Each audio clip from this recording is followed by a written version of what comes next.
Today's NFL Power Rankings are made possible by Roan. We'll tell you more about them later on in today's show. I'm rocking one of their polos. They are fantastic.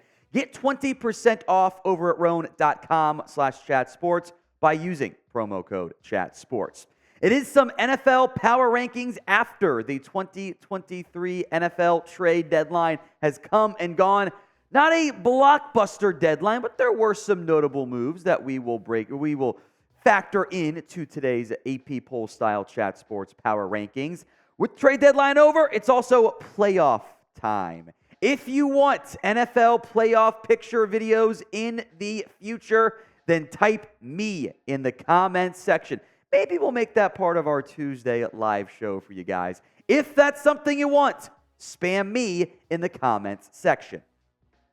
Week 9 NFL Power Rankings, the Cardinals back down at the last spot at number 32, narrowly ahead of the Carolina Panthers. You can go back and forth on, is it the 1-7 team, the 1-6 teams that worse?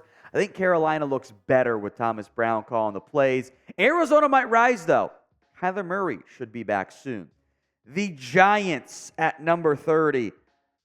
Negative net passing yards. Look, Daniel Jones will be back. Actually going to be better for the offense once he does return. The Giants sold. They traded away Leonard Williams, as they frankly should have, but they're in a tricky spot moving forward. The Raiders, I believe as of filming, Mitchell Renz is still live. He went live at like 1 a.m. or something. They fired Josh McDaniels. Finally. I'm very happy for Mitch. I know how much he hated McDaniels, and I know many Raiders fans out there despised him as well. If I had a nickel for every time that Josh McDaniels took over a pretty decent AFC West team and got fired less than 2 years in, I'd have 2 nickels. That's not a lot, but it's weird it's happened twice already. So was firing McDaniels the correct move? I think it absolutely was. Let me hear from you guys. Y for yes, N for no. He might be back in New England this time next year, if not sooner, as the OC. The Patriots are 2-6. They continue to not be very good on offense. The Bears, hey, the Tyson Bagent game was fun, and then the rookie hit the curve like the banana splits. They are 2-6. They traded for Montez Sweat, which they kept Jalen Johnson though, so I give them winners on that front. The Denver Broncos at 3-5. They're trending upwards. They're getting a little bit hot. They have almost run 3 in a row. They competed against the Chiefs. Will that continue? Will they fall back down? We'll know in the coming days. The Green Bay Packers, 2-5. Oh boy, are they good or are they bad? Some disagreements on where to rank Denver and Green Bay, by the way, in our from our pollsters. But neither of these teams are real contenders, so I don't think it matters quite that much. You want to be 24, 23, it's fine. That's not a huge deal either. We will get to our number 1 team at the end of the show. Who do you believe is the best team in the NFL? Go vote for me in the comment section, the pinned comments of today's video. If the ad comes here on YouTube, take advantage of it. Head down there, let me know. The Commanders, they sold, allegedly from some impetus from ownership, pushing them along there. Montez Sweat, Chase Young, the 3-5 Commanders are not going to be contenders this year. The Colts, also a 3-win team at number 23 on our list.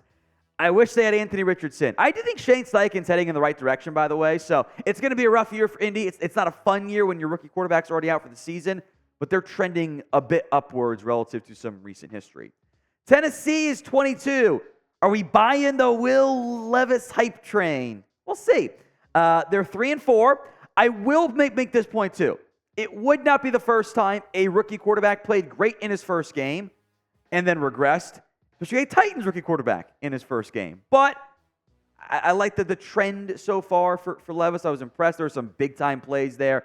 I think he's got a good connection with DeAndre Hopkins, so I'm excited to see how it plays. Ryan Tannehill should not play again this year for the Tennessee Titans. Shouldn't happen. It's Levis time in Tennessee. 21, the Rams. I don't have firm details on how long Matthew Stafford will be out. That could play a big factor, though, in just how far they potentially slide down the rest of the way.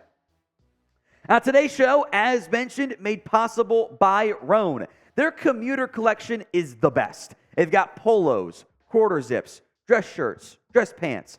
The the most comfortable pants, I will make note of. By the way, I'm actually wearing mine right now. Not that you can see. I'm not going to show you. That's kind of weird.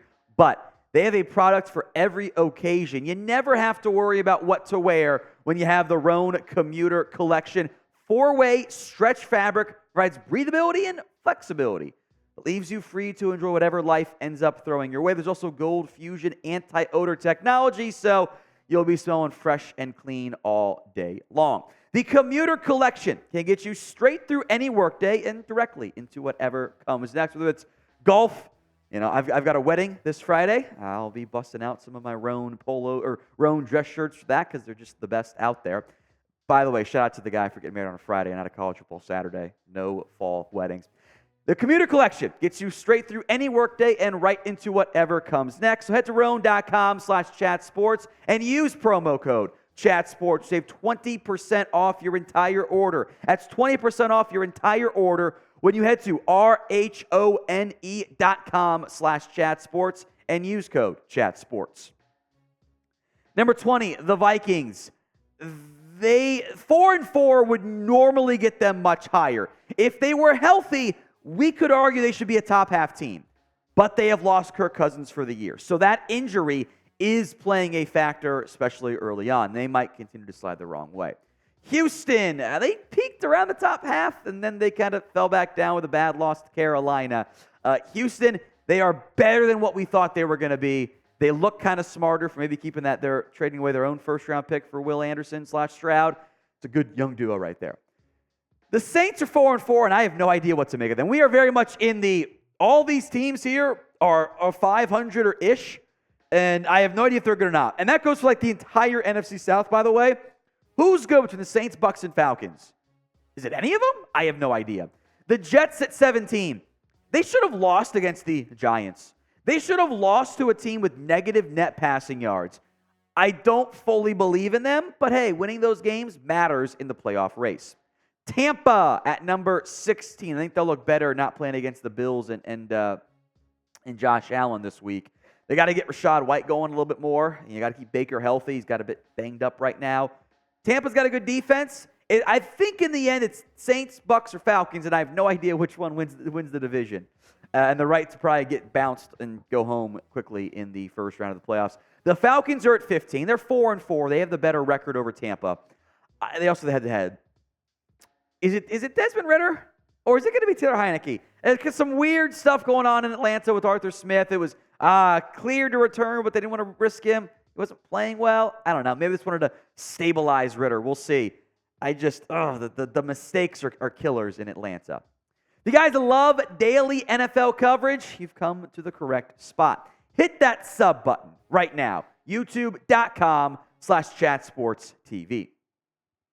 The Chargers at 14. I want to win them. They've lost a bunch of close games against good football teams. I'm not out on them, but we're also now in kind of this 14 to 12 range of someone's got to be in the top 15. There's big doubts with all these teams because the Chargers actually win close games. Are the Steelers good enough on offense? They're number 13 on this list. Kenny Pickett banged up. Seems like he's going to be good to go coming up here this week. The offense is kind of a mess. Same with the Browns at 12. If the Browns had league average quarterback play, they'd be a top 10 team. The defense is really good, and the offense is killing them.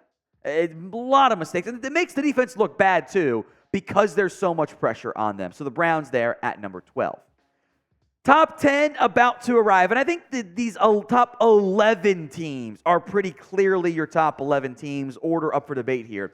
But what team, whether it's because you don't like them as a fan, because you don't want to believe in them, you have doubts about one player, the quarterback, the coach, whatever, what team do you refuse to believe in? You just don't believe they'll do anything more than maybe make the playoffs. Sound off, be a hater in the comment section.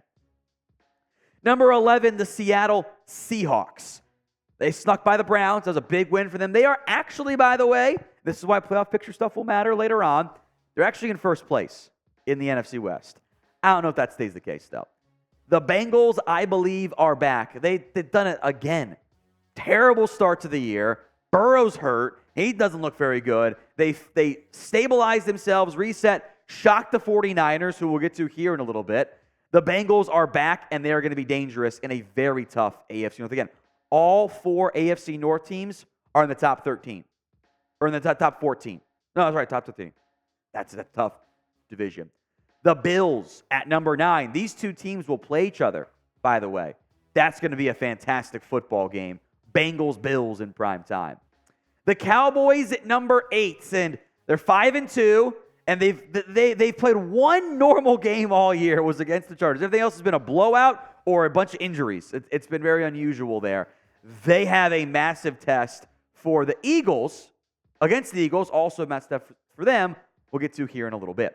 The Jags at number 7, just ho-humming along. By the way, Jags, Dolphins, Ravens, Chiefs, all 6-2. AFC's fun this year, man. The Niners at number 6. Disagreements on where to rank them because they were the best team in football the first 5 weeks, and now they can't win a football game. So I don't know what to do with them. I think they'll kind of course correct here and stabilize, but Brock Purdy looks more like Iowa State Purdy, where he's always had some of those like, what are you doing, Brock moments. They haven't always let the interceptions. They did against the Bengals. They did against the Vikings. So they gotta stabilize here. But they made one of the biggest splashes at the deadline this year, trading for Chase Young from the Commanders. We did our trade deadline winners and losers. Hope you guys enjoyed that video. Who do you think won the NFL trade deadline this year? Niners stand out. If you want to go back to the Kevin Byard trade, I love what Philly did again. Sound off in the comments section. The Lions at number 5. We'll get to number 4 here as part of this because they got blown out by Baltimore, and then they should have blown out the Raiders by 50. That was the score was not as close as the game otherwise indicated, but the Ravens kind of hung on against the Cardinals. Both teams kind of regressed a little bit, positively and negatively. Ravens are dangerous. That offense looks really good with Todd Monken. The Chiefs at 3. They might have been number 1 if they hadn't lost to the Broncos. Mahomes' flu game did not go the way it was supposed to, and he played bad. I get that he was sick. He was bad. And then, normally, a bad Mahomes game is like, he was average. He was like QB 13 on the week. He was bad. He'll be fine, though. Chiefs maybe should have added a receiver at the deadline, though. The Dolphins, they are number 2 on our list. They do have the loss against the Bills, and they lost the head-to-head against Philadelphia. 7-1 Eagles have the best mark in the NFL. It hasn't always looked the prettiest, but I would rather win ugly than lose pretty, as some of the other teams have done on this list. So I think Philadelphia correctly number 1. Grade our NFL power rankings. A, B, C, D, or F. We can take the criticism. Sound off in the comments.